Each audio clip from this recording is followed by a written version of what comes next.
Meie ürituse puhul on siis läinud niimoodi, et prügikogus on olnud kuskil kolmandik sellest, mis ta oli varem.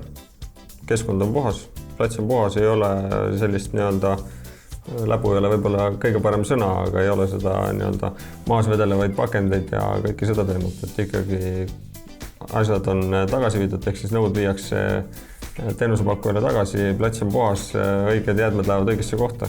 Meie Mihkel Raadal oleme siis võtnud selle teenusepakkuja suuna just seetõttu 2 aastat tagasi, et tol hetkel veel ei saanud olla kindel, kas toitlustajad, kes sooviksid näiteks oma nõusid kasutada, et need ikkagi tuleksid uuesti ringlusse, et need ei rändaks prügikasti ja ei ostataks uusi nõusid selle asemel järgmise ürituse ajaks. Teine pool kindlasti oli nende nõude puhtus, et tervisekaitse nõuetele vastavus oleks ikkagi tagatud. Seda nende teenusepakkuja pesuliinid kindlasti suudavad ka tagada, sellega ei ole üldse kahtlusi.